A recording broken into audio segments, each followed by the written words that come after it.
Assalamu alaikum ladies and gentlemen. Today I am here to teach you MTA 382 Analytical Dynamics, a course of MSc Mathematics. First I would like to introduce you myself.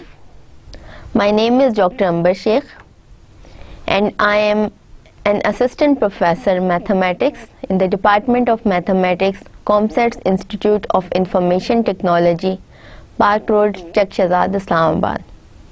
I am serving here from December 2011 to date. I have done my PhD in General Relativity in September 2008 from University of the Punjab, Lahore, Pakistan. And as it is written over here and it is given, as you know that my field is General Relativity. It is a branch of physics which I have done all my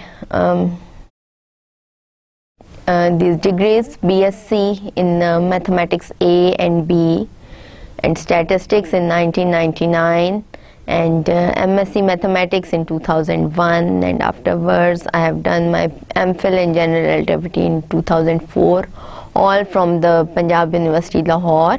Then I started my career from the same university, from the Department of Mathematics, Punjab University, Lahore, and I have started my career in 2008 as lecturer over there, and my career continued till 2010 at the same department. Afterwards, from 2010, I was appointed as assistant professor in National Textile University, Faisalabad, in the Department of Applied Sciences, where I taught many courses of BSc Textile Engineering. And afterwards, I came here at ComSets Islamabad. So, I am with you for the course of Applied Analytical Dynamics, and first I would like to show you some reference books. Here are some of these from which I will teach and you will learn.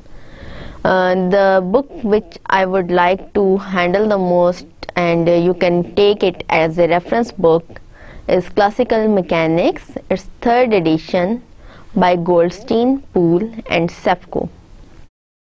And the other helping books would be Mechanics 3rd edition by Landau and Lifshitz, Classical Mechanics 5th edition by Tom Kibble and Frank Berkshire, and Theory and Problems of Theoretical Mechanics with an Introduction to Lagrangian Equations and Hamiltonian Theory by Murray R. Spiegel. So basically, we would learn from classical mechanics. Now we have come to the grading. As a usual course, this course of analytical dynamics is of 3 credit hours. All these hours are class hours. None of the lab hour is included in it. This course is of total marks 100.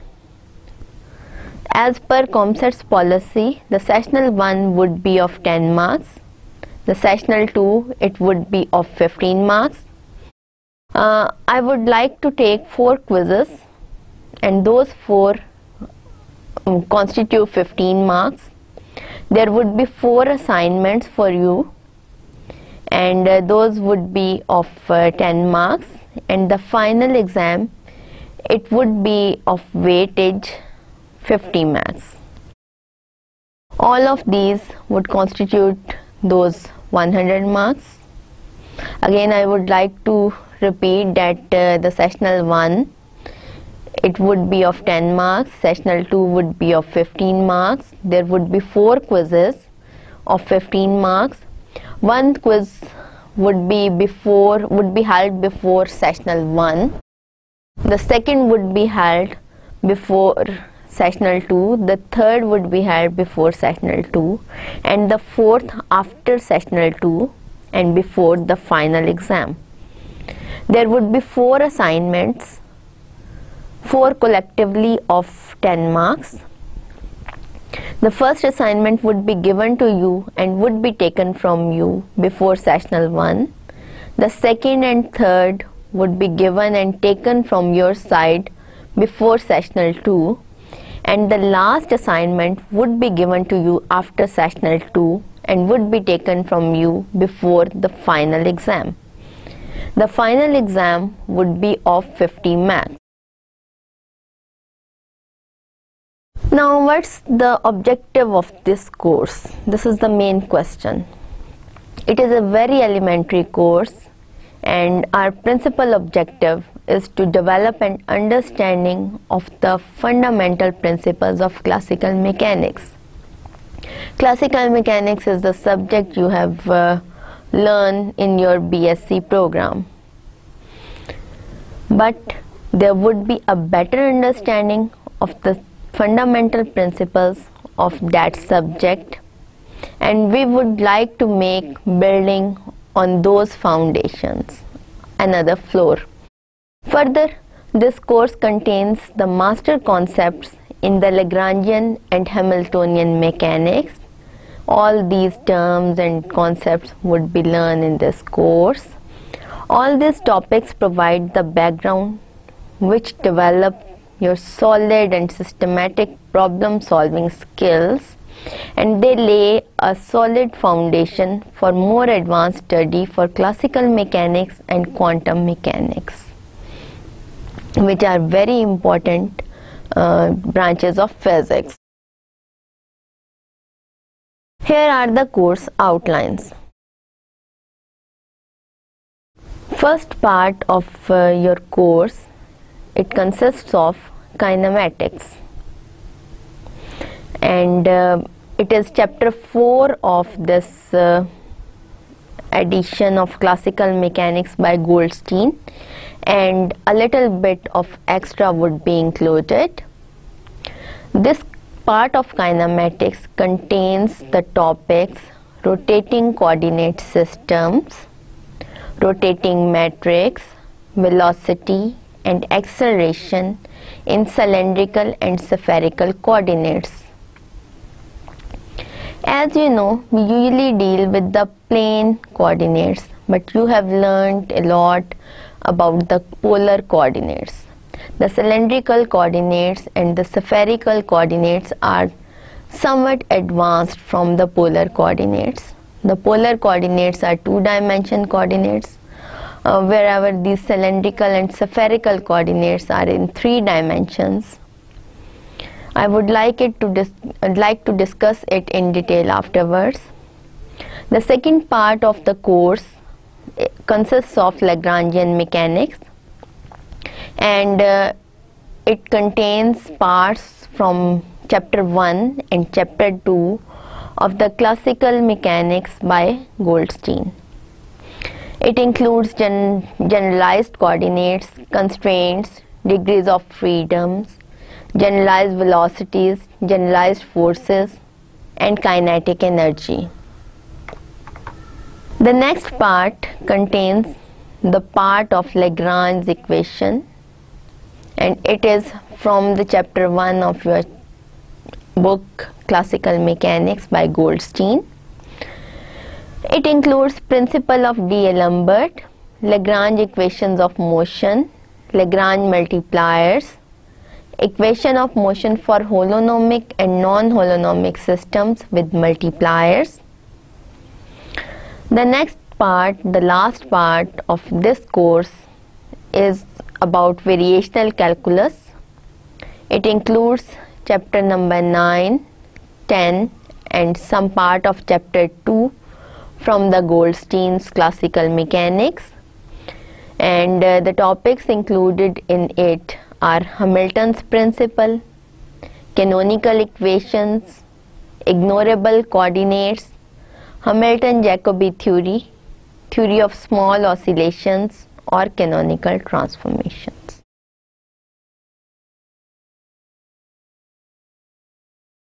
Now let's start our usual lecture. This is the first lecture. I would like to interpret in Urdu as well as in English.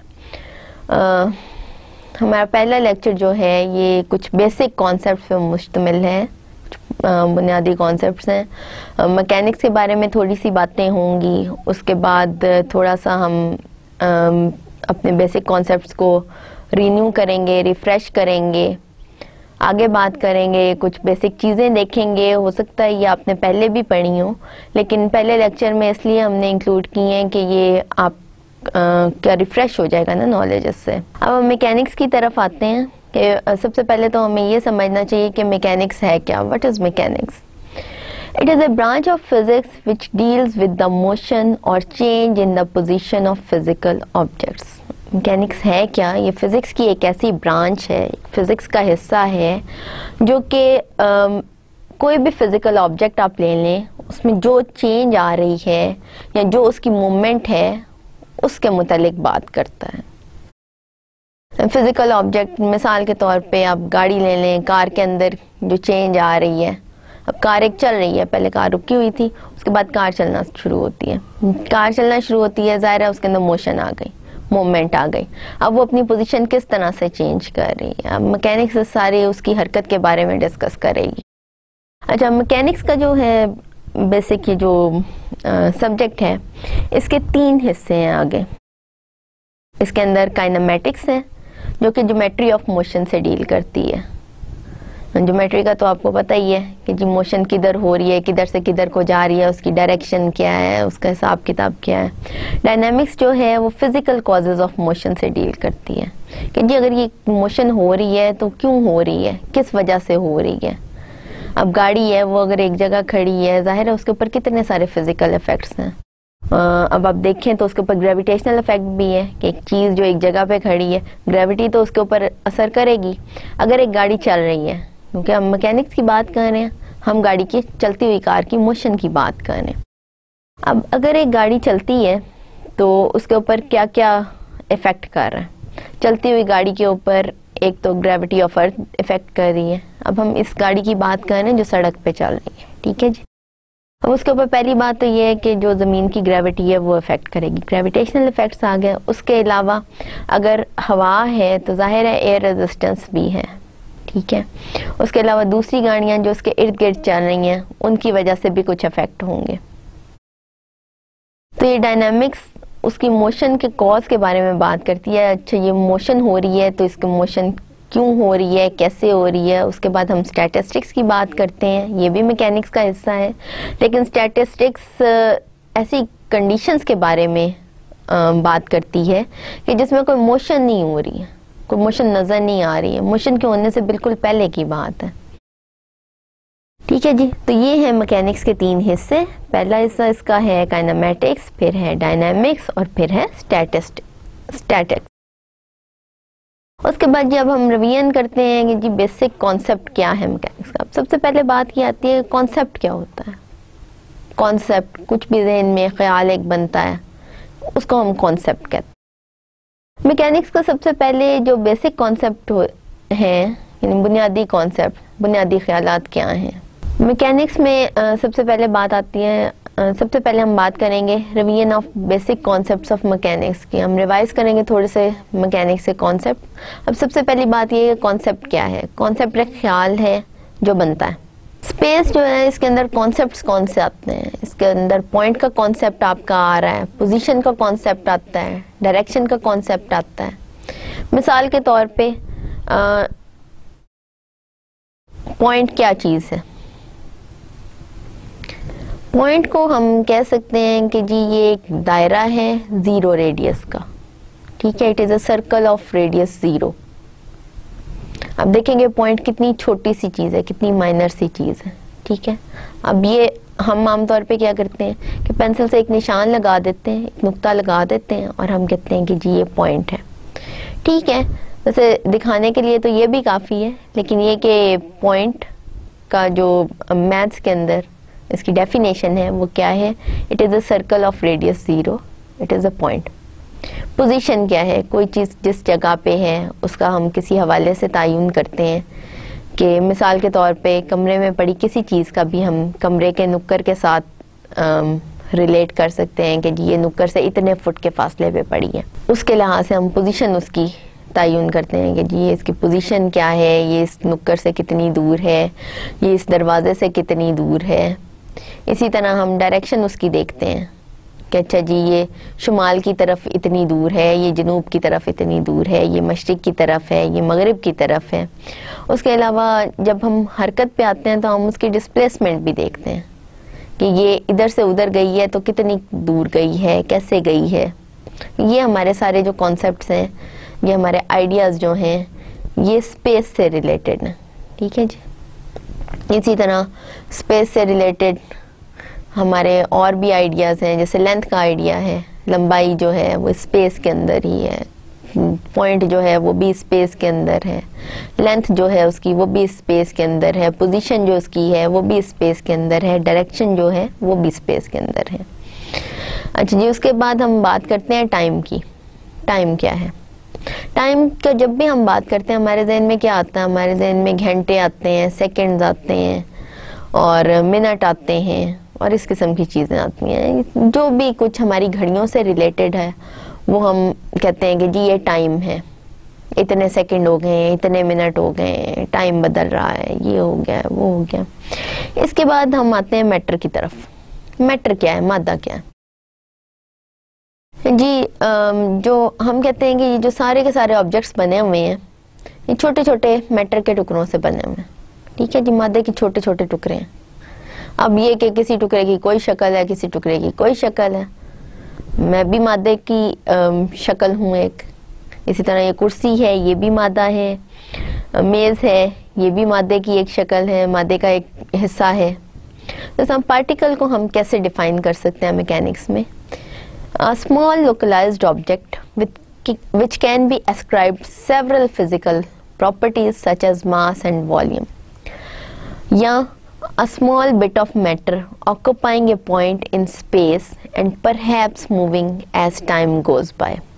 अब particle क्या है? Particle को इस तरह से define किया जाता है कि एक बहुत छोटा सा ऑब्जेक्ट है। जाहिर है आप खुद ज़हन में लाएं कि हम कहते हैं कि पार्टिकल क्या है? तकरीबन उसको हम पॉइंट की तरह लेते हैं। तो बहुत ही छोटा सा ऑब्जेक्ट है, फिजिकल ऑब्जेक्ट है, यानी कि मौजूद है। फिजिकल ऑब्जेक्ट होता क्या है? अब वैसे तो दूसरे ऑब्जेक्ट्स भी होते हैं, स्पिरिचुअल ऑब्जेक्ट्स भी होते हैं, लेकिन उसके अंदर हम फिजिकल ऑब्जेक्ट की जब बात करते हैं, फिजिकल ऑब्जेक्ट वो ऑब्जेक्ट होता है जो हमें नजर आ रहा है, जो हमारे सामने है, जो हमें नजर आ सकता है। स्पिरिचुअल ऑब्जेक्ट क्या है? वो हमें नजर नहीं आ सकते। ठीक है ना, रूहानी जो है ऑब्जेक्ट वो हमें नजर नहीं आते। मादा जो है वो हमें नजर आता है। तो एक छोटा सा ऑब्जेक्ट है, एक छोटा सा हिस्सा है मादे का कि जिसमें बहुत सारी प्रॉपर्टीज हैं, जिसकी बहुत सारी खसूसियात हैं। जैसे उसके अंदर कुछ मास है, कोई ना कोई वो वॉल्यूम रखता है। ठीक है ना कोई उसका वॉल्यूम भी होगा।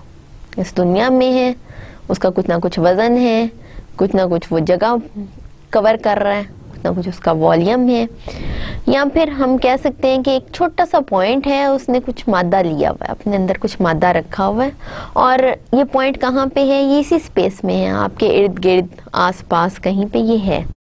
और ये भी है, हो सकता है कि ये वक्त के साथ साथ चल रहा हो, मूव कर रहा हो। ये एक पॉइंट है, ये एक पार्टिकल है। ठीक है जी। अब पार्टिकल अगर मूव करता है तो पार्टिकल की मूवमेंट किस तरह की हो सकती है? जो हम लोगों ने अभी तक पढ़ा है बीएससी कोर्स में, उसमें ये है कि पार्टिकल की दो तरह की मूवमेंट हो सकती है। या तो वो सीधा एक लाइन में चलेगा, उसको हम कहते हैं ये लीनियर मोशन है, रेक्टिलिनियर मोशन भी कहते हैं। या ये है कि वो दायरे की हरकत में मूव कर सकता। ठीक है जी। तो दुनिया में जितने भी ऑब्जेक्ट्स हैं उनकी मोशन किस तरह की हो सकती है? उनकी मोशन दो तरह की हो सकती है। एक लीनियर मोशन होगी और एक दायरे में मोशन होगी, सर्कुलर मोशन, जिसको हम रोटेशन भी कहते हैं। अब सबसे पहली बात ये, यानी हम इस चीज़ को रिवाइज करेंगे, लीनियर मोशन क्या है।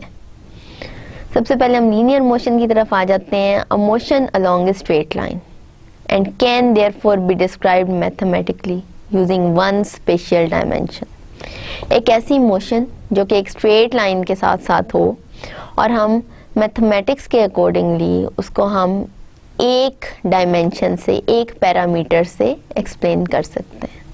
ज़ाहिर है आप लोग पढ़ के आए, आप लोगों ने कैलकुलस भी पढ़ी है, कैलकुलस में पैरामीट्रिक इक्वेशन भी पढ़ी है। पैरामीट्रिक इक्वेशन में आप देखें कि कई दफ़ा ये होता है कि आपके पास ज़्यादा कोऑर्डिनेट्स होते हैं, एक्स और वाई जैसे दो कोऑर्डिनेट्स हैं, और दोनों को हम टी डिपेंडेंट कर देते हैं कि एक्स भी टी डिपेंडेंट है, वाई भी टी डिपेंडेंट है। मिसाल के तौर पे यहाँ पे मैं आपको लिख के दिखा देती हूँ कि जो पहले आप यूज टू थे कि जी एक्स और वाई दो कोऑर्डिनेट्स थे आपके पास, ठीक है, जो हमने कैलकुलस में पढ़ा था, ये उसके मुतालिक बात है। एक्स टी डिपेंडेंट है, वाई टी डिपेंडेंट है। हम कहते हैं ऐसी सूरत में कि एक्स जो है वो भी टी कोऑर्डिनेट पे डिपेंड कर रहा है और वाई जो है वो भी टी कोऑर्डिनेट पे डिपेंड कर रहा है। अब एक्स जो है अगर आपका है साइन टी, ठीक है, तो क्या है कि मोशन हो रही है एक ऑब्जेक्ट की। अब साइन टी का ग्राफ अगर आप देखें, यहाँ पे मैं ग्राफ बना रही हूँ, ये एक्स एक्सिस है, ये टी एक्सिस है, ठीक है जी। ग्राफ बना रही हूँ तो साइन टी का ग्राफ कैसा होगा? साइन टी का ग्राफ एक वेव बनता है ऐसे,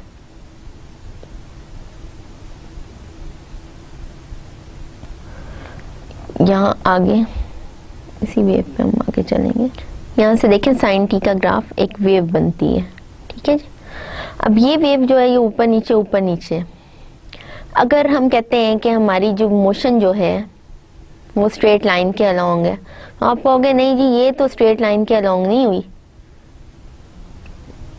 ये तो जी दो डायमेंशन में है, यहाँ पे एक एक्स डायमेंशन है एक टी डायमेंशन है, तो आपकी मोशन जी कैसे वन डायमेंशन हो गई? वन डायमेंशन का मतलब ये है, स्ट्रेट लाइन में होने का मतलब ये है कि इसको आप एक स्पेशल डायमेंशन में मेंशन कर सको। अच्छा जी, तो एक पैरामीटर की हेल्प से हम इसको मेंशन कर सकते हैं, ठीक है। आपकी मोशन तो वेव बना रही है लेकिन एक सिंगल लाइन है, एक ही लाइन है जो चलती जा रही है, लीनियर मोशन है, ठीक है जी। अब लीनियर मोशन दो तरह की हो सकती है, या तो ये यूनिफॉर्म हो सकती है या नॉन यूनिफॉर्म हो सकती है। अच्छा जी, यूनिफॉर्म लीनियर मोशन क्या होती है? यूनिफॉर्म लीनियर मोशन एक ऐसी मोशन है कि जिसमें वेलोसिटी कांस्टेंट रहती है, ठीक है जी। नॉन यूनिफॉर्म लीनियर मोशन क्या होती है? ये एक ऐसी मोशन है कि जिसमें वेलोसिटी जो है वो चेंज होती जाती है। अब सबसे पहले हम आते हैं वेलोसिटी की तरफ। वेलोसिटी क्या है?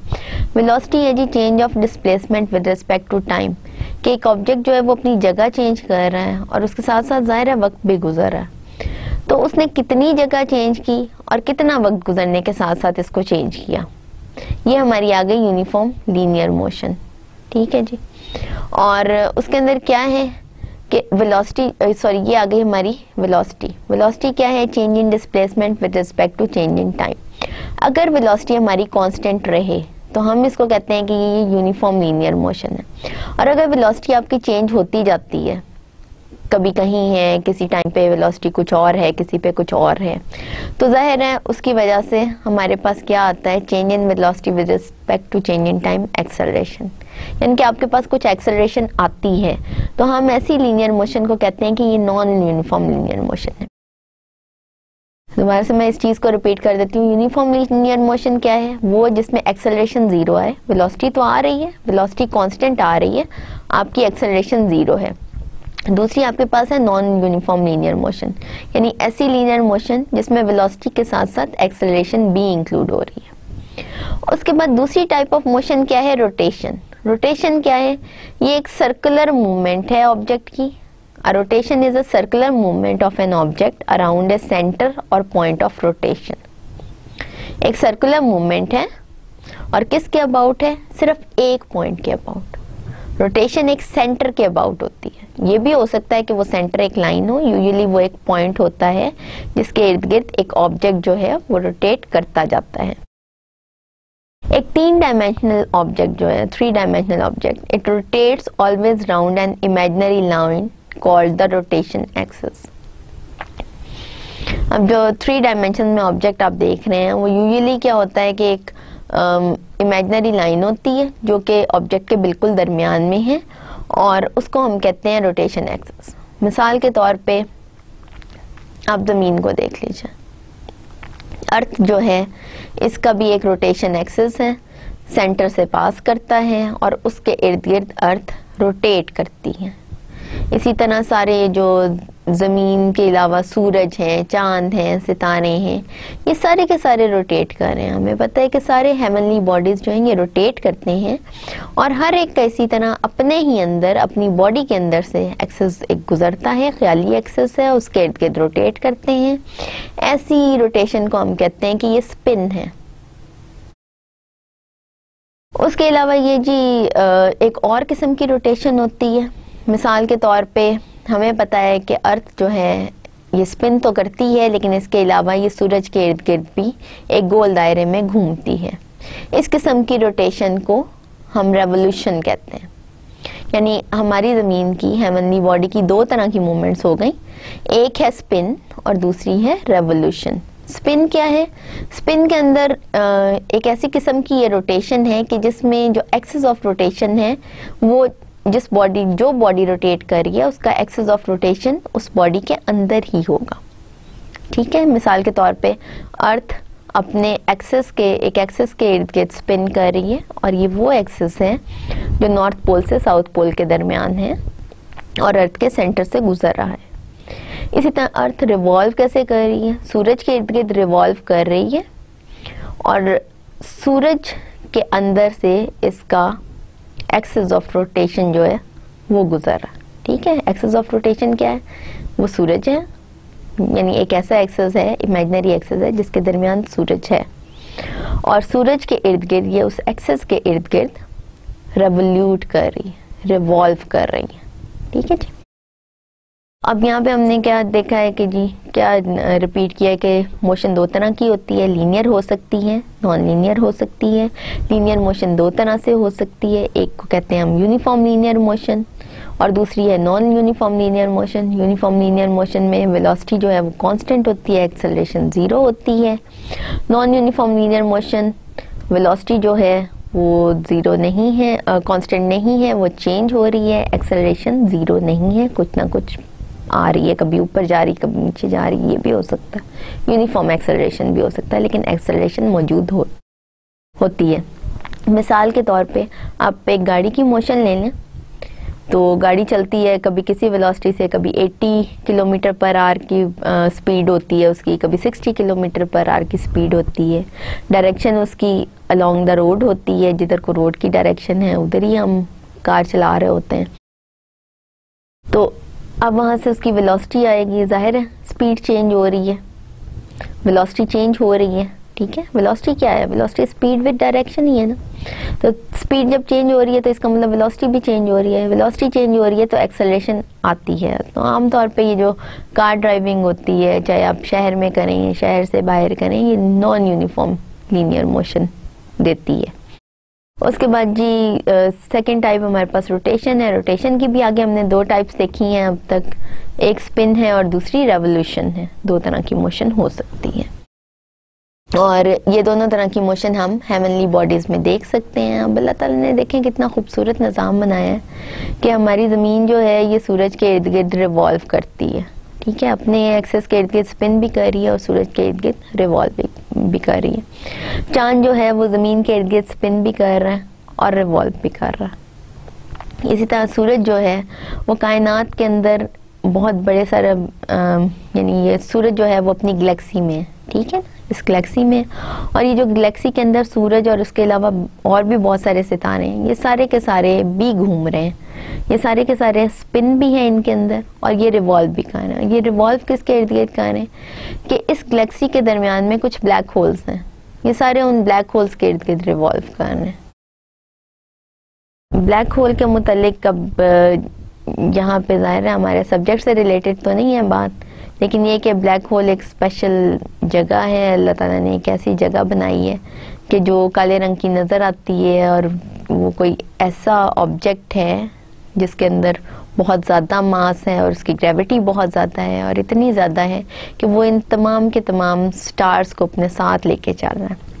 इसी तरह गैलेक्सीज जो हैं वो सारी की सारी, उनके भी अल्लाह ताला ने रूट्स मुअय्यन कर दी हैं, वो भी अपने अपने रास्तों पे चली जाती हैं। अच्छा, अब आगे हम कुछ और बाइनरी कॉन्सेप्ट्स की तरफ आएंगे, जो बेसिक कॉन्सेप्ट्स की तरफ आएंगे, उसमें सबसे पहले आ जाता है frame of reference. Frame of reference क्या है? अ कोऑर्डिनेट सिस्टम और a set of axes within which to measure position, orientation and other properties of the object. एक कोऑर्डिनेट सिस्टम है। कोऑर्डिनेट सिस्टम आप लोग पढ़ चुके हैं, देख चुके हैं। आपको पता है कि जी आमतौर पे हम 3 डायमेंशंस कोऑर्डिनेट सिस्टम लेते हैं या 2 डायमेंशनल कोऑर्डिनेट सिस्टम लेते हैं। अब तक आप लोगों ने जो पढ़ा है उसमें 2 डायमेंशनल कोऑर्डिनेट सिस्टम आप लेते रहे हैं, जो कि कुछ ऐसे था। उसमें क्या होता था? एक एक्स एक्सिस होता था आपका, ये आपका एक एक्सिस है, ये दूसरा एक्सिस है, एक वाई एक्सिस होता था। ठीक है जी। तो हम इस वाले एक्सिस को कहते थे कि जी ये एक्स एक्सिस है, इसको हम कहते थे ये एक्स एक्सिस है, और इसको हम कहते थे वाई एक्सिस है, और हम कहते थे जी ये हमारा 2 पॉइंट कोऑर्डिनेट सिस्टम है एक्स वाई। ठीक है। इसी के अंदर हम फिर क्या करते थे? हम कहते थे कि जी ये जो एक्स और वाई एक्सिस हैं ये एक दूसरे के परपेंडिकुलर है, 90 डिग्रीज का इनमें है। फिर हम एक और एक्सिस ले लेते थे, इसको हम जेड एक्सिस का नाम देते थे। ठीक है जी। ये कोऑर्डिनेट सिस्टम है। अब कोऑर्डिनेट सिस्टम के मुताबिक तो हम जानते हैं, एक हमारा एक्स कोऑर्डिनेट है, एक हमारा वाई कोऑर्डिनेट है, और एक हमारा जेड कोऑर्डिनेट है। अब हमने इसमें एक ऐसा कोऑर्डिनेट सिस्टम या सेट ऑफ एक्सेस, मिसाल के तौर पे यहाँ पे मैंने एक्स वाई जेड एक्सेस ले लिया। अब इसके अंदर कोई भी पार्टिकल है, फॉर एग्जांपल ये मैं कहती हूँ कि ये एक पार्टिकल है, इसका नाम पी है। अब ये जो एक्स वाई जेड यहाँ पे इनका क्या होगा? एक्स भी 0 है ये पॉइंट, वाई भी यहाँ पे 0 है, और जेड भी यहाँ पे 0 है। मैं ये वाला पॉइंट ले लेती हूँ, इसको मैं कहती हूँ कि ये ओरिजिन है। ओरिजिन से अब ये जो पॉइंट मैंने यहाँ पे लिया है ये वाला, इसकी पोजीशन में मेजर कर सकती हूँ कि जी एक्स एक्सिस पे ये इतने फीट दूर है। ठीक है, यहाँ से ला के तो मैं देख सकती हूँ कि एक्स एक्सिस पे ये इतने फुट दूर है। वाई एक्सिस के हवाले से अगर मैं देखूँ तो इसकी क्या पोजीशन होगी? ये वाई एक्सिस पे इतने फुट ऊपर है। जेड एक्सिस के लिहाज से इसकी क्या पोजीशन होगी? ये अगर यहाँ से ऐसे करते हैं देखें तो जी जेड एक्सिस पे इसकी ये लोकेशन है। ठीक है जी। अब इस तरह से मैं एक पॉइंट की कोई भी कोऑर्डिनेट सिस्टम हो उसमें पोजीशन फाइंड आउट कर सकती हूँ। फिर ये कि ये कहाँ पे है, इसके अलावा इसकी दूसरी प्रॉपर्टीज भी देखी जा सकती हैं, और जाहिर है ये इस कोऑर्डिनेट सिस्टम के हिसाब से मैं देख रही हूँ कि एक्स वाई जेड एक्सिस के हिसाब से देख रही हूँ। मिसाल के तौर पे अगर मैं कहती हूँ कि जी ये पॉइंट 2, 3, 4 है, -2, 3, 4 है, यानी एक्स एक्सिस पे इसकी लोकेशन क्या है? -2। वाई एक्सिस के लिहाज से ये 3 फीट पे है, और जेड एक्सिस के लिहाज से ये 4 फीट पे है। तो मैंने इस ओरिजिन के लिहाज से इसकी पोजीशन इस पॉइंट पी की मुतय्यन की। तो ये जो कोऑर्डिनेट सिस्टम है जिसके लिहाज से हम किसी भी पॉइंट की पोजीशन फाइंड आउट कर सकते हैं, ओरिएंटेशन फाइंड आउट कर सकते हैं, दूसरी प्रॉपर्टीज फाइंड आउट कर सकते हैं, इसको हम कहते हैं कि ये फ्रेम ऑफ रेफरेंस है। ये जो एक्स वाई जेड है ये हमारा फ्रेम ऑफ रेफरेंस है। इसके अलावा आपने दूसरा कोऑर्डिनेट सिस्टम भी देखा होगा, आर थीटा वाला coordinate system. R theta z को हम सिलेंड्रिकल कोऑर्डिनेट्स कहते हैं, जो आप कैलकुलस में पढ़ चुके हैं। तो वो भी एक कोऑर्डिनेट सिस्टम है। उसके लिहाज से भी आप देख सकते हैं कि किसी भी पॉइंट की लोकेशन क्या है, वो भी फ्रेम ऑफ रेफरेंस के तौर पे इस्तेमाल होता है। अच्छा, उसके बाद आगे आ जाती है बात इनर्शियल फ्रेम ऑफ रेफरेंस की। क्योंकि हम मैकेनिक्स की बात कर रहे हैं ना, तो मैकेनिक्स सारी की सारी न्यूटन के 3 लॉज पे है, ये मैं आपको इसके बाद बताऊंगी। पहले हम बात कर लेते हैं इनर्शियल फ्रेम ऑफ रेफरेंस की। एक ऐसा फ्रेम ऑफ रेफरेंस यानी कि एक ऐसा कोऑर्डिनेट सिस्टम कि जिसमें न्यूटन का second law of motion hold करे, उसको हम कहते हैं कि it is the inertial frame of reference. आपको पता है सेकेंड लॉ जो है न्यूटन का, उसको हम लॉ ऑफ इनर्शिया भी कहते हैं। तो उसके लिहाज से एक ऐसा फ्रेम ऑफ रेफरेंस कि जहाँ पे न्यूटन का सेकेंड लॉ होल्ड करे, वो इनर्शियल फ्रेम ऑफ रेफरेंस कहलाता है। अब जी हम दोबारा इस चीज़ को रिवाइव करते हैं कि न्यूटन के लॉ कौन से थे। न्यूटन ने 3 लॉज दिए, बहुत मशहूर है, और उसके ऊपर ये सारी क्लासिकल थ्योरी है। क्लासिकल थ्योरी चाहे वो क्लासिकल मैकेनिक्स हो, क्लासिकल डायनामिक्स हो, फिजिक्स की कोई भी क्लासिकल थ्योरी का क्लासिकल होने का क्या मतलब है? जो लफ्ज़ आ जाता है ना क्लासिकल, इसका मतलब ये है कि ये न्यूटोनियन थ्योरी है। न्यूटन क्या कहता है? न्यूटन कहता है कि जी न्यूटन ने जो भी लॉज दिए, जो भी उसने बातें की, उसने कहा कि जी ये सारी जो हैं ये जो फ्लैट स्पेस है ना, इसके लिए फ्लैट स्पेस का मतलब क्या है कि मिसाल के तौर पे हम जब ज़मीन के ऊपर खड़े होते हैं, वैसे तो ज़मीन हमें गोल नज़र आती है, वैसे तो हमें पता है कि ज़मीन गोल है, अर्थ इज़ राउंड, लेकिन जब हम अर्थ पे खड़े होते हैं, हम इस ज़मीन पे खड़े होते हैं, तो आप देखें आपको ये गोल तो नहीं नज़र आ रही, आप को तो ये चिपटी नज़र आ रही है। तो न्यूटन ने जितने भी अपने लॉज दिए और जितनी भी कवानीन अपने दिए, उसके सारे के सारे कवानीन ये इसकी फ्लैटनेस की हद तक महदूद है। वो कहता है जी फ्लैट चीज़ों के लिए ये चीज़, ये मेरे लॉ हैं, और ये जो सारा कुछ उसने दिया जो फ्लैट चीज़ों के लिए, ठीक है। अगर आप ज़मीन को फ्लैट लेते हैं तो न्यूटन के सारे लॉ इसके ऊपर अप्लाई हो जाते हैं, और न्यूटन के सारे लॉ ज़मीन के ऊपर, अर्थ के ऊपर वैलिड हैं, ये नहीं कि नहीं है। लेकिन ये कि जब हम इससे ज़्यादा आगे की बातें करते हैं, ज़मीन की हदूद से बाहर निकल जाते हैं, हम चांद सितारों की बातें करते हैं और हम उससे मुतालिक पढ़ते हैं, तो फिर न्यूटन के लॉज वहाँ पे फेल हो जाते हैं। वो इसलिए कि वहाँ पे ग्रेविटी बहुत ज़्यादा है। न्यूटन कहता है, न्यूटन के लॉज जहाँ पे वैलिड होते हैं, यानी कि इस ज़मीन पे, न्यूटन कहता है कि ये जो ग्रेविटी है ये फिक्स है, 9.8 मीटर पर सेकेंड है। जो अब तक आप काम करते आए हैं, अब तक आप बात करते आए हैं, फिजिक्स पढ़ते हैं, वहाँ पे भी आपने यही पढ़ा है कि ग्रेविटी है और ग्रेविटेशनल फोर्स है, और ग्रेविटेशनल फोर्स को हमेशा आप 9.8 मीटर पर सेकेंड के हवाले से लेते हैं कि जी ये है मीटर पर सेकेंड।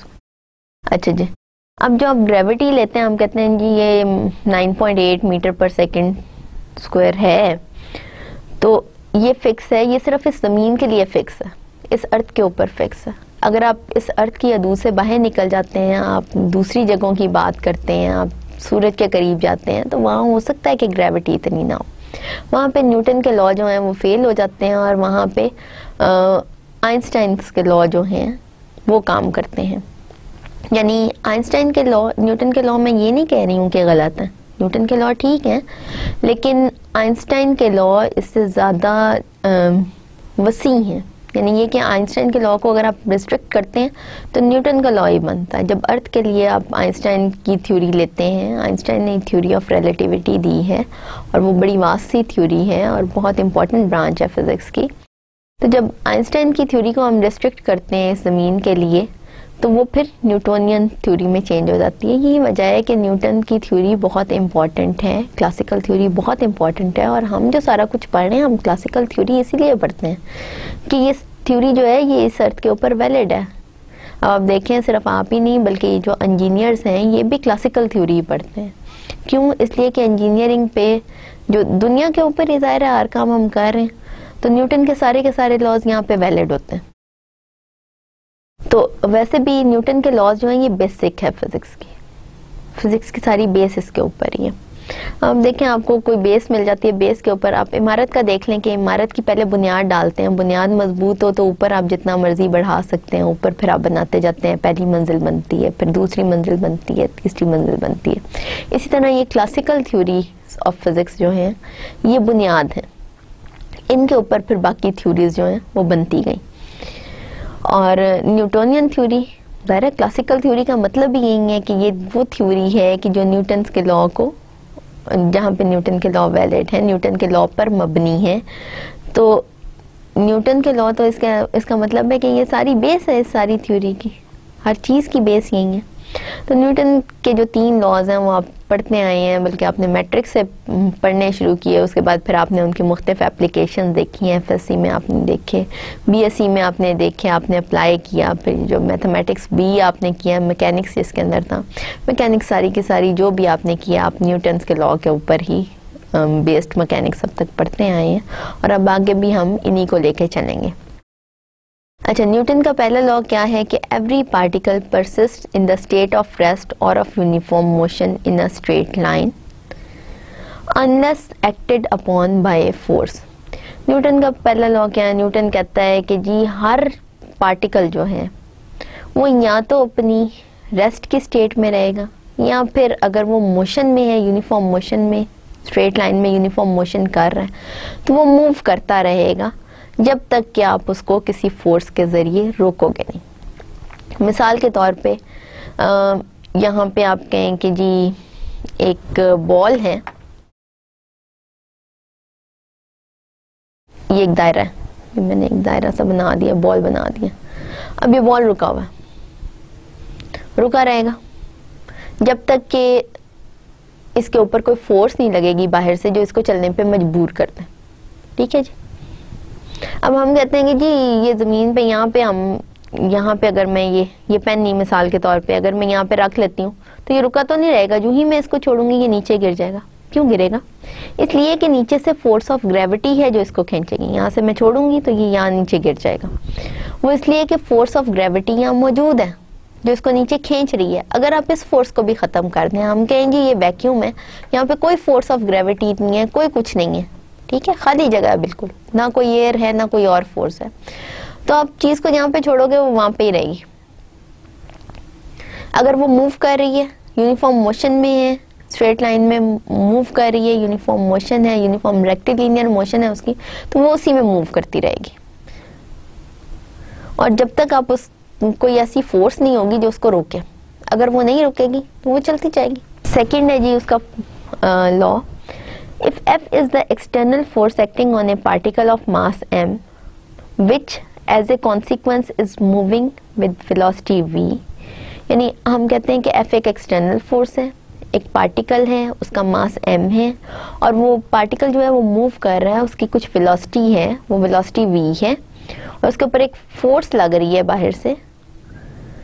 अच्छा, फिर then F is derivative of mv with respect to t। F क्या होगा?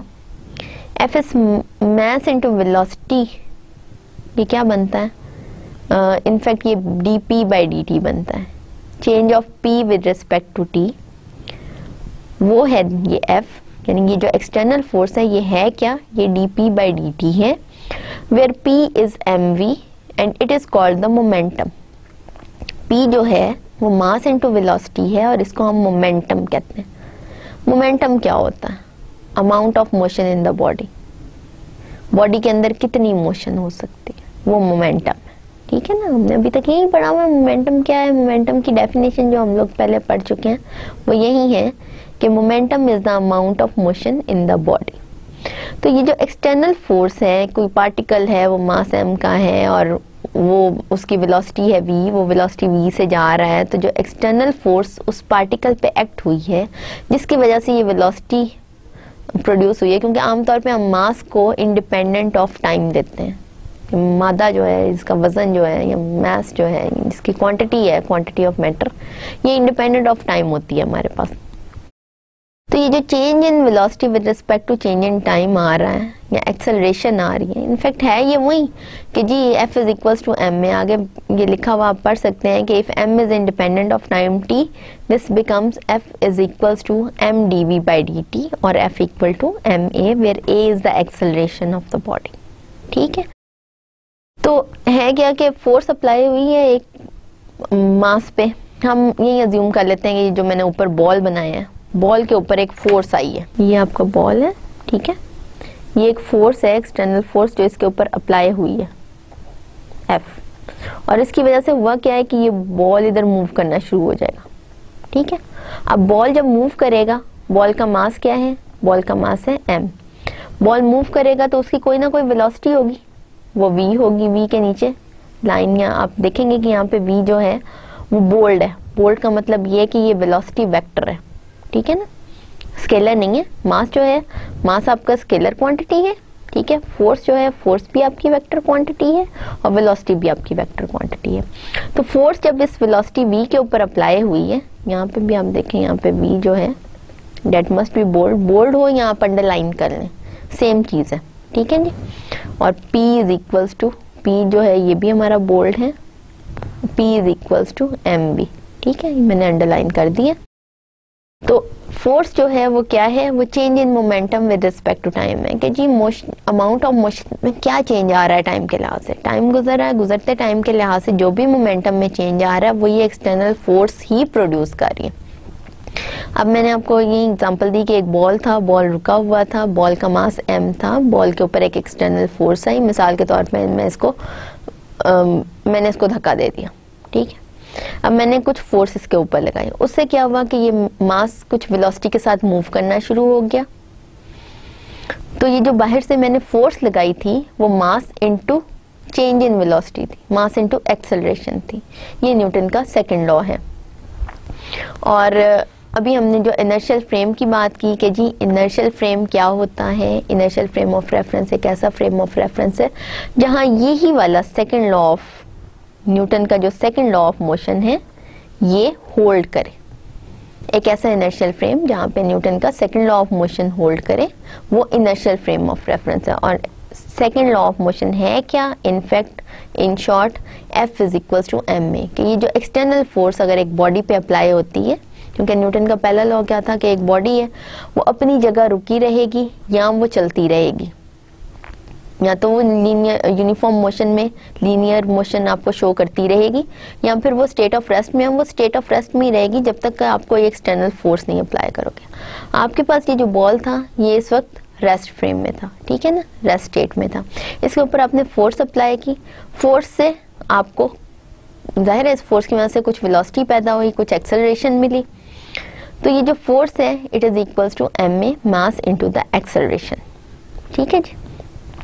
अच्छा, अब थर्ड लॉ, न्यूटन के थर्ड लॉ की तरफ आते हैं कि अगर एक पार्टिकल है, जिस पार्टिकल 1 P1 वो पार्टिकल 2 P2 के ऊपर एक्ट कर रहा है, और एक्ट किस तरह से कर रहा है कि पार्टिकल 1 पार्टिकल 2 पे एक फोर्स अप्लाई कर रहा है F12, और ये फोर्स कैसी है, ये फोर्स इस किस्म की है कि ये देखें, ये इसका नाम पार्टिकल 1 है, ये पार्टिकल 2 है।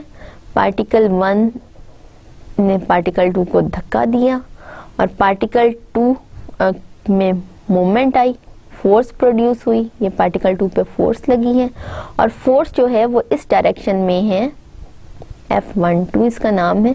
और डायरेक्शन इसकी क्या है, डायरेक्शन उसकी वो है कि ये जो स्ट्रेट लाइन इन दोनों पार्टिकल्स को जोड़ रही है ना, इस डायरेक्शन में फोर्स लगी है, ठीक है।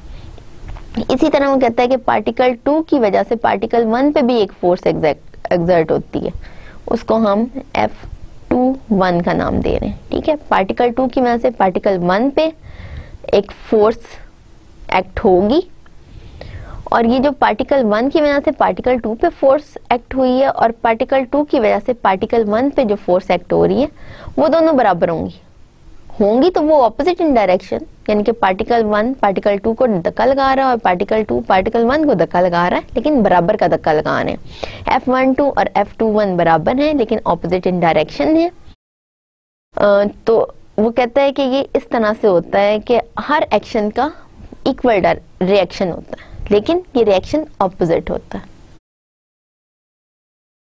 Every action has an equal and opposite reaction. अच्छा जी, अब हम पार्टिकल की मैकेनिक्स की तरफ आ जाते हैं। अब हम यहाँ पे थोड़ी सी पार्टिकल की मैकेनिक्स तो पढ़ लेंगे इंशाल्लाह आज, उसके बाद अगले लेक्चर में हम इंशाल्लाह सिस्टम की मैकेनिक्स की बात करेंगे। अब पार्टिकल की मैकेनिक्स क्या है कि सबसे पहले आप एक पार्टिकल अज्यूम करेंगे, एक पार्टिकल है उसका नाम P है। हम कहते हैं कि कोई ना कोई फ्रेम ऑफ रेफरेंस में ओरिजिन है, ओरिजिन ज़ाहिर एक नुक्ता है जो आपने अज्यूम किया है कि जी ये ओरिजिन है, यहाँ पे 0 0 0 है इसकी पोजीशन इस नुक्ते की, दिस इज द ओरिजिन। अब पार्टिकल का रेडियस वेक्टर ले लेते हैं उस ओरिजिन से और उसका नाम हम रख देते हैं R। R is the radius vector of particle from the origin. V is the velocity vector, ठीक है जी। अब v क्या है, change in this radius with respect to time. अब change in the position of the particle is its velocity, ठीक है। अभी जो थोड़ा सा चेंज आया है, ज़ाहिर टाइम में भी चेंज आया है, इस रेडियस में भी चेंज आएगा अगर ये पार्टिकल मूविंग है। हम मैकेनिक्स का जिक्र कर रहे हैं तो मैकेनिक्स ऑफ द पार्टिकल का मतलब यही है कि पार्टिकल मूव कर रहा है और मूवमेंट की वजह से जो चेंज आ रहा है वो dr/dt है, दिस इज द वेलोसिटी, ठीक है। Velocity of the particle is dr/dt। तो इस ये हमें पता है कि linear momentum of the particle vector p है which is equals to mv which is mass into velocity. अब हम करेंगे क्या, मैकेनिक्स डिस्कस करते हैं। मैकेनिक्स में आपको पता है कि 3 कंजर्वेशन लॉज आ जाते हैं, this is the basic mechanics. अब हम उसी को डिस्कस करने लगे कि r radius vector of the particle है, कोई ओरिजिन है उसके लिहाज से है, v जो है वो इस पार्टिकल का वेलोसिटी वेक्टर है, v जो हमारे पास है वो dr/dt है। लीनियर मोमेंटम का हमें पता है p is equals to mass into velocity होता है। अब अगर हम डिफरेंशिएट करें इस इक्वेशन को with respect to time t, force आपके पास क्या है? हमें पता है कि फोर्स जो है वो dp/dt है। ये न्यूटन के सेकंड लॉ में आप लोगों ने देखा कि फोर्स इज dp/dt और change of mass into velocity with respect to time. ठीक है, फोर्स इसका मतलब p डॉट के बराबर है। डॉट का मतलब ये है कि it is the change with respect to time. तो फोर्स आपके पास है d/dt of mv, mass into velocity. अब कांस्टेंट मास अगर हो तो उसके लिए फोर्स क्या बनेगी? F is equals to m dv/dt। और dv/dt क्या होता है? Change of velocity with respect to time. It is equivalent to acceleration of the body, ये हमें पता है। तो इसका मतलब ये कि फोर्स जो है वो मास इनटू एक्सेलरेशन है, mass into d²r/dt², where r is the radius vector of the particle from some given origin.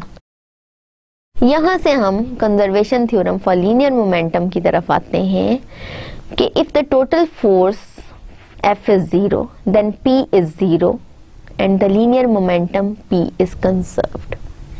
अब ये आप पिछली स्लाइड में देख सकते हैं, ये पिछली स्लाइड है। हमें पता है फोर्स किसके बराबर है? Force is the change of linear momentum with respect to time. आप F इक्वल टू 0 ले लेंगे। यहाँ पे हम कहते हैं कि F इक्वल टू 0, हम कहते हैं फोर्स 0 है। फोर्स 0 है तो क्या होगा? dp/dt ये 0 होगा, change in momentum with respect to time 0 है। दोनों साइड्स पे आप इंटीग्रेशन अप्लाई करें विद रिस्पेक्ट टू t, इसको भी इंटीग्रेट किया विद रिस्पेक्ट टू t। यहाँ पे हमारे पास क्या आ गया? p momentum vector it is equals to 0 vector plus c constant vector. ये है कांस्टेंट ऑफ इंटीग्रेशन जो ऐड हो गया। इसका मतलब ये है कि आपके पास मोमेंटम जो है वो कांस्टेंट वेक्टर के इक्वल आ गया, यानी मोमेंटम आपका कांस्टेंट रहा। और यहाँ से ये conservation theorem for linear momentum आ गया कि अगर टोटल फोर्स जो कि बॉडी पे अप्लाई हो रही है वो 0 है तो मोमेंटम 0 होगा और लीनियर मोमेंटम जो है वो कंजर्व होगा। ठीक है, अब ये जो मैं बात कर रही थी कि कांस्टेंट ऑफ इंटीग्रेशन की, p is constant of integration that it is equals to 0, जो कि यूजुअली हम लेते हैं। ठीक है, कांस्टेंट जो है इसको कांस्टेंट ऑफ इंटीग्रेशन को हम अक्सर 0 लेते हैं, तो इसलिए मोमेंटम जो है वो 0 है और लीनियर मोमेंटम को हम कहते हैं मोमेंटम कंजर्व है। दूसरी बात यहाँ पे आ गई जी एंगुलर मोमेंटम के बारे में। ठीक है, अगर एंगुलर मोमेंटम आप ले लेते हो पार्टिकल का अबाउट ओ, एंगुलर मोमेंटम क्या है कि एंगुलर रोटेशन के लिए जो मोशन है, amount of angular motion in the body, it is the angular momentum of the particle about some point O. अब जाहिर है जब आप एंगुलर मोमेंटम लेते हो किसी ना किसी स्पेसिफिक पॉइंट या किसी ना किसी एक्सिस ऑफ रोटेशन के अबाउट ही लेंगे, उसको हम डिनोट कर लेते हैं एल से। और ये आपने पढ़ा हुआ है कि एंगुलर मोमेंटम का फॉर्मूला क्या है? r क्रॉस p है, where r is the radius vector of the point from origin. ठीक है, अब पार्टिकल है, कोई भी पार्टिकल है p, उसका रेडियस वेक्टर ओरिजिन से क्या है? वो r है। टॉर्क क्या होगा? Torque is the moment of force about o। Torque जो है उसको हम कैसे डिफाइन करेंगे? आपको पता है टॉर्क की डेफिनेशन आपने पहले भी पढ़ी हुई है, n जो है वो r क्रॉस f है। आप देखें ये जो एंगुलर मोमेंटम है L, ये भी वेक्टर क्वांटिटी है, R और P दो वेक्टर्स के क्रॉस प्रोडक्ट से बनता है। अब जो टॉर्क है वो आपको पता है कि R क्रॉस F होती है। R is the radius vector of the particle from the origin और F क्या है? ये वही फोर्स है। अच्छा जी, जो न्यूटन के लॉ में ये जो F है ना, ये वही फोर्स है जो न्यूटन के लॉज में हमने यूज किए। F जो है ये भी एक वेक्टर है, वेक्टर क्वांटिटी है, आर भी एक वेक्टर क्वांटिटी है। इसका क्रॉस प्रोडक्ट आपको पता है, क्रॉस प्रोडक्ट का दूसरा नाम जो होता है वो वेक्टर प्रोडक्ट होता है। तो एन जो है वो आर क्रॉस एफ है, cross product of r and F, and it will give you a vector, so N torque is a vector. अच्छा जी, अब ये जो टॉर्क है ये आर क्रॉस एफ है, और एफ की अगर हम वैल्यू लगाते हैं वो क्या है, d over d t of m v. ठीक है जी। अब अगर आप कंसिडर करो, अब ये हमारे पास एक इक्वेशन तो आ गई है कि n is r cross D m v by D T. अब आप कंसिडर करें derivative of r cross M v को। ठीक है जी। जब आप डिफरेंशिएशन करते हैं, डिफरेंशिएशन का रूल आपको वेक्टर्स के ऊपर पता ही होगा कि अगर हम डेरिवेटिव लेते हैं, ये आपको पता होगा कि डेरिवेटिव अगर आप दो वेक्टर के क्रॉस प्रोडक्ट पे अप्लाई करते हैं तो वो किसके बराबर आता है। अगर मेरे पास दो वेक्टर्स हैं a और b और इसके ऊपर मैं derivative with respect to t apply करूंगी, तो पहले वेक्टर का derivative with respect to t cross दूसरा वेक्टर प्लस a पहला vector cross derivative of b with respect to t। अब ये रूल हम अप्लाई करें और यहाँ पे आप देखें कि ये दो हमारे पास वेक्टर हैं, m क्योंकि स्केलर है, तो अगर इस b के साथ या a के साथ कोई स्केलर अप्लाई हो रहा हो जो इंडिपेंडेंट ऑफ t हो, तो ये स्केलर यहाँ डेरिवेटिव से बाहर निकल आता है क्योंकि ये डेरिवेटिव डिपेंडेंट नहीं है। तो आपके पास d बाई डी टी, अगर मैं कहती हूँ c is a scalar, a is a vector, b is a vector, और मैं इसका डिफरेंशिएशन ले रही हूँ विद रिस्पेक्ट टू t, और c जो है वो इंडिपेंडेंट ऑफ टाइम t है, तो c जो है वो डिफरेंशिएशन से बाहर निकल आएगा। डिफरेंशिएशन जो है वो बाकी सारे पे अप्लाई होगी, वेक्टर प्रोडक्ट पे अप्लाई होगी, d a by D T cross b, plus यहाँ भी c बाहर निकल आए, a cross d b by D T. अब यहाँ पे जब अप्लाई हो रहा है d बाई डी टी, वो किस पे अप्लाई हो रहा है, r क्रॉस एम बी पे। तो ये है D are by D T cross M V, वही वाला फॉर्मूला मैं अप्लाई कर रही हूँ, plus r cross D M B by D T. अब D R by D T क्या होता है, हमें पता है D are by D T V होता है। ठीक है, और ये देखिए D are by D T cross M V अगर आप ले रहे हैं तो इसका मतलब क्या है, इसका मतलब है v क्रॉस एम वी। ठीक है जी। और यहाँ से हम m बाहर निकाल सकते हैं क्योंकि m इंडिपेंडेंट ऑफ टाइम है और स्केलर है, तो वेक्टर प्रोडक्ट तो सिर्फ वेक्टर्स पे अप्लाई होता है ना, m into v cross v होता है, जिसका मतलब है कि m into zero which is equals to zero. ठीक है जी, v क्रॉस v ज़ीरो है, तो इसकी वजह से अब D R by D T cross M v जो है ये पूरी की पूरी जो आपकी टर्म है ये ज़ीरो हो गई। अब बाकी क्या रह गया, बाकी ये रह गया r cross d v by D t. ठीक है जी। अब इसका मतलब ये आप देखो कि ये जो d by D t of r cross M v है ये बराबर आ गया r cross D M B by D t, जो कि आपके टॉर्क के बराबर था। आप पहले यहाँ पे देख चुके हैं कि टॉर्क जो है वो r cross D m v by D t के बराबर है।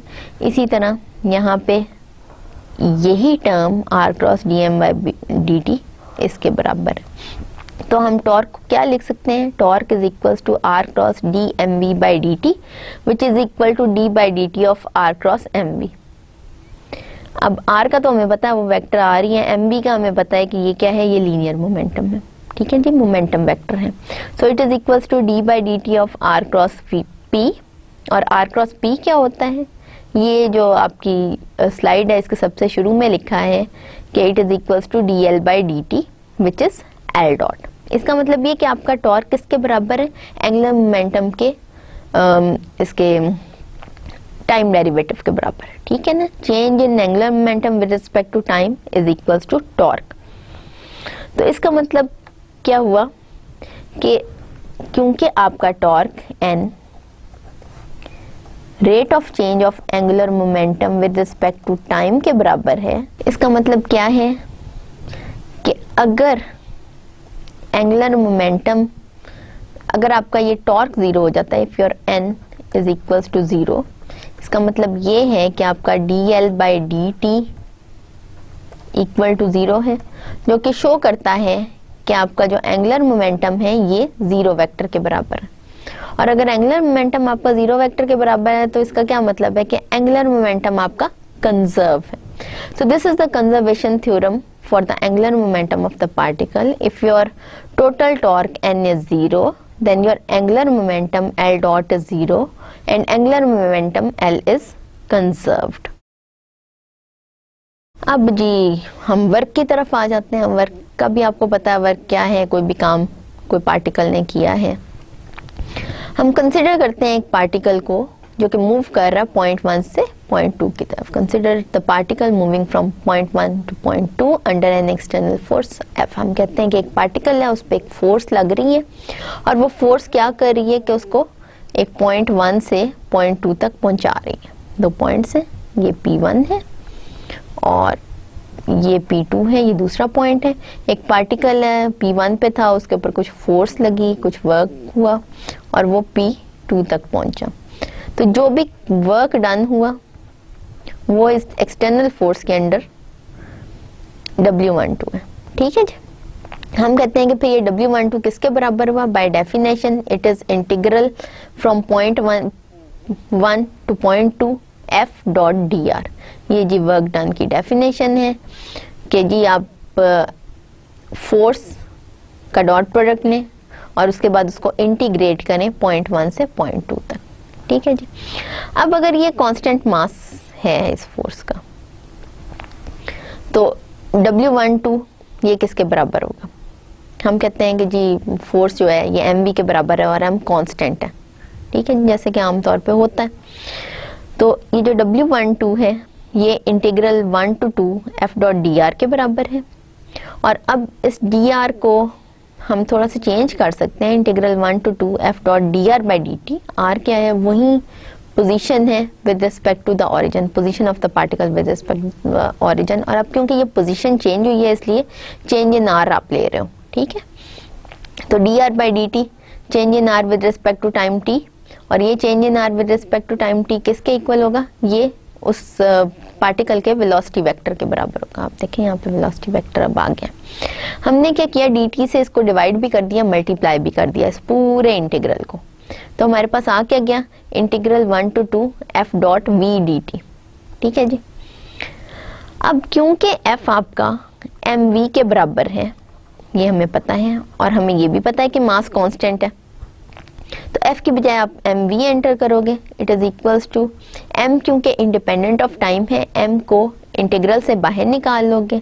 आपका इंटीग्रल जो है वो कुछ ऐसे बन रहा है, इंटीग्रल 1 to 2 F की बजाय हम mv लगा लेते हैं डॉट v dt। ये आपका इंटीग्रल बना था। अब क्योंकि m जो है ये इंडिपेंडेंट ऑफ टाइम है, m इंटीग्रल से बाहर आ गया, तो हमारा इंटीग्रल रिड्यूस हो गया m integral 1 to 2 v dot v dt, जो कि किसके बराबर हो गया? m integral 1 to 2 v square dt। ठीक है जी। टोटल वर्क डन हमारा क्या हुआ? यहां से हमारा टोटल वर्क डन आ गया m over 2 v2 square minus v1 square equal to change in the kinetic energy T2 minus T1 where T is the kinetic energy. ठीक है जी, ये सारा हमने इंटीग्रेशन की है। तो ये जो आपके पास यहाँ पे वर्क डन आ गया है, work done W12 is a change in kinetic energy from point 2 two point 1 के जी। अगर total work done of the particle हमारे पास किसके बराबर है? W12 it is T2 minus T1 के बाद में जो काइनेटिक एनर्जी थी उसमें से पहली काइनेटिक एनर्जी निकालें। अच्छा, इसके अलावा एक और भी हमने वर्क डन का फॉर्मूला पढ़ा हुआ है। हमने कहा था कि जी एक पार्टिकल एक है जो मूव कर रहा है किसी कर्व के अलोंग, C के अलोंग, पॉइंट P1 से P2 तक वो मूव करता है, उसका वर्क डन किसके बराबर होता है? उसका वर्क डन बराबर होता है F डॉट dr के। और ये हमें पता है according to the previous theorem which you have read in your BSc syllabus that work done is change in the potential energy। ठीक है जी, अगर एक पार्टिकल की पोजीशन चेंज हुई है तो वर्क डन क्या होगा?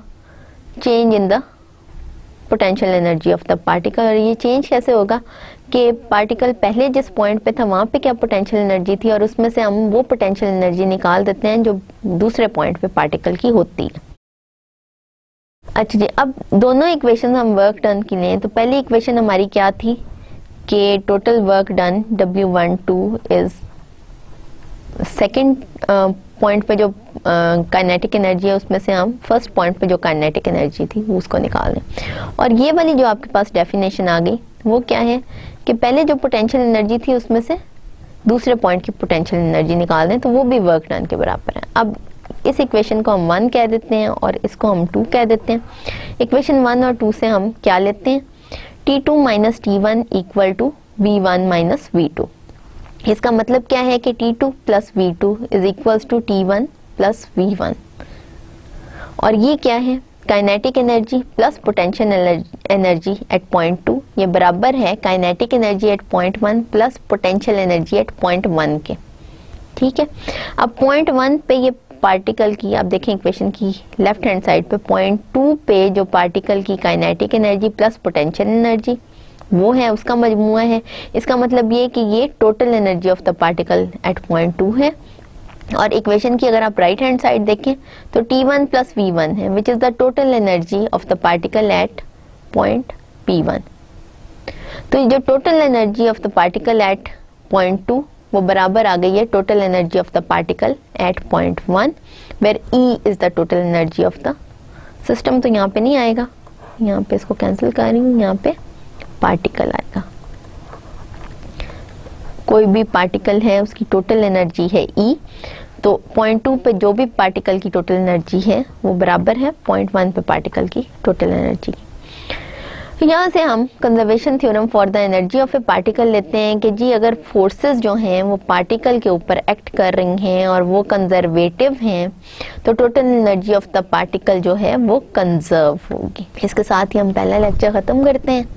अब अगले लेक्चर में इंशाल्लाह मैं आपको सिस्टम ऑफ पार्टिकल्स के मुतालिक बताऊंगी, उसके कंजर्वेशन थ्योरम्स के मुतालिक बताऊंगी और उसके बाद फिर हम एनालिटिकल डायनेमिक्स की कुछ और बेसिक्स के मुतालिक आएंगे कि वो कैसी हैं, कैसे उनको चलाना है, और उसके बाद कुछ नई डेफिनेशंस देखेंगे, कोऑर्डिनेट्स देखेंगे, जनरलाइज कोऑर्डिनेट्स देखेंगे और उसके मुतालिक बात करेंगे। शुक्रिया, अल्लाह हाफ़िज़।